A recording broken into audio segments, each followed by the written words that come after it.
Hello बच्चों, good morning. आज दिनांक 7/5/2020 महान व्यक्तित्व पुस्तक का हम पाठ 3 पढ़ेंगे। पाठ का नाम है राजा भागीरथ। राजा भागीरथ के बारे में हम आज अध्ययन करेंगे।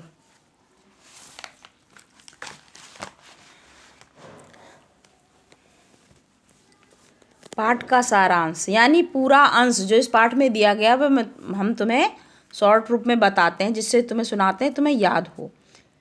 जब मनुष्य कोई कार्य करने का दृढ़ संकल्प कर लेता है, तब कार्य कितना भी कठिन हो और असंभव हो, वह कर भी लेता है। उन्हीं में से एक महापुरुष भागीरथ हैं। अपने अद्वितीय पुरुषार्थ के कारण जाने जाते हैं।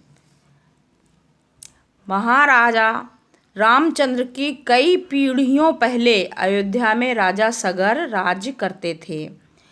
राजा सगर ने एक बार यज्ञ किया और अपनी विजय के प्रतीक के रूप में यज्ञ का घोड़ा छोड़ दिया।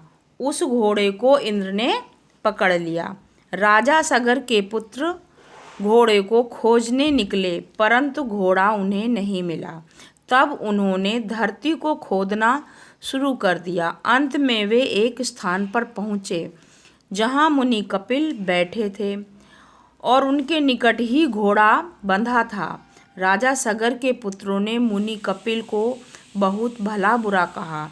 इस पर मुनि कपिल क्रोधित होकर उन्हें वहीं पे भस्म कर दिया। इधर राजा सगर ने बड़ी प्रतीक्षा के बाद भी जब देखा उनके पुत्र नहीं लौटे, तब उन्होंने अपने दूसरे पुत्र को भेजा, जो परिश्रम से वहां तक पहुंचा और घोड़े को वापस ले आया। अब भस्म हुए पुरखों को तारने के लिए गंगा की आवश्यकता थी, लेकिन गंगा को पृथ्वी पर लाए कौन? अंत में राजा के प्रपौत्र यानी नाती भागीरथ ने गंगा को पृथ्वी पर लाने के लिए कठोर तपस्या की और वह गंगा को पृथ्वी पर लाने में सफल हो गए। जिस महापुरुष ने ऐसी नदी यानी गंगा का दान हमें दिया है, उनके कृतज्ञ हम क्यों ना हों। भागीरथ जी के इस महान कार्य से हम समझ सकते हैं कि यदि आज गंगा ना होती तो हमारी स्थिति क्या होती। भागीरथ एक महान राजा ही नहीं थे, महान व्यक्ति भी थे। उन्होंने मानवता के लिए सब कुछ किया। चिरकाल तक मानवता उनकी ऋणी रहेगी। आज का गृह कार्य, ये खाली जगह भरना। राजा सगर के घोड़े को यहाँ भरना किसने पकड़ा है? भागीरथ ने कौन सा कार्य किया, ये भरना। ठीक है।